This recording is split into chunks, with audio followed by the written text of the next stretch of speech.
Some of the biggest men in the United States in the field of commerce and manufacture are afraid of something.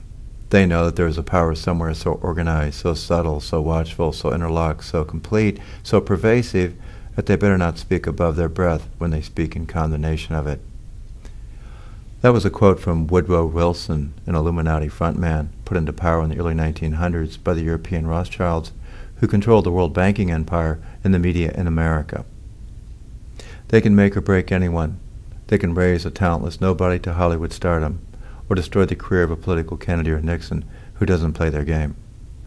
They can make Satan-worshipping savants like Barack Obama and 90% of the other power elites of the world look like pious auto boys, or make promoters of their globalist objectives like Amazon's Jeff Bezos the richest man in the world.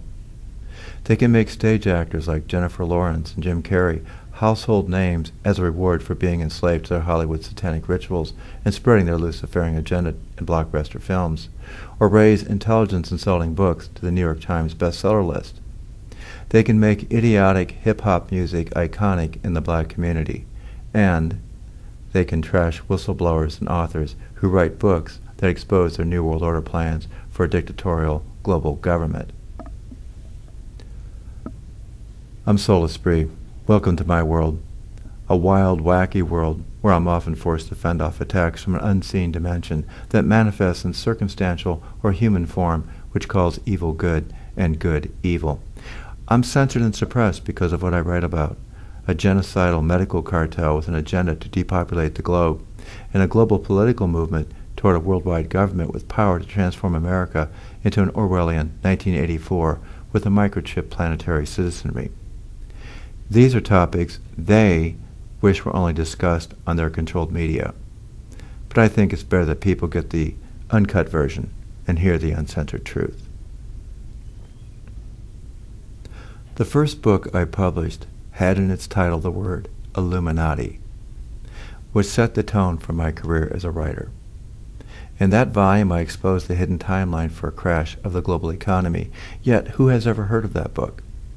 Was When Will the Illuminati Crash the Stock Market ever a New York Times bestseller? Was it even listed in any reviews?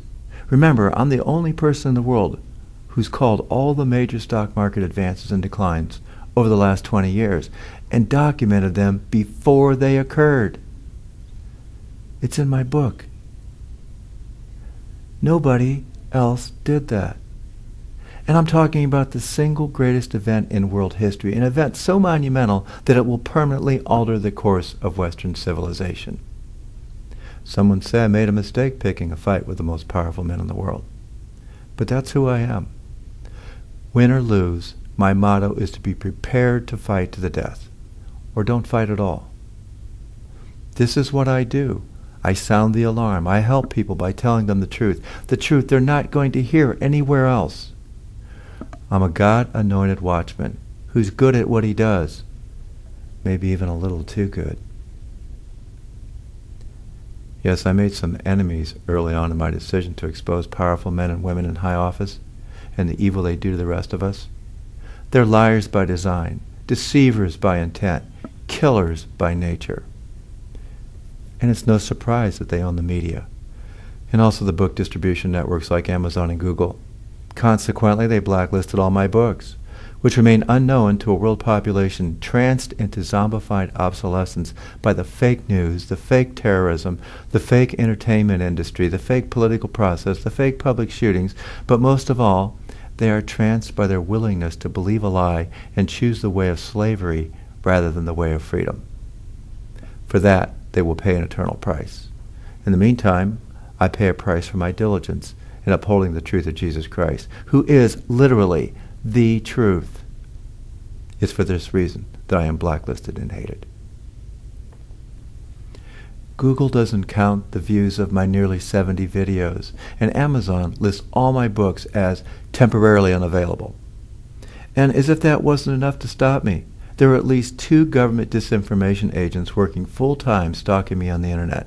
They've been doing this for the last 6 years. This is Martine Hamel-Buchanan and David Dees, government agents who are directed by their handlers to oppose someone like me who can make a real difference in the world. They have been relentless in their pursuit of slandering my reputation and all the good work I've done to tell the people about the truth, about what the globalists are doing to destroy them, and to raise up the name of God Almighty, Jesus Christ. For there is nothing the Illuminati hates and fears more than that name.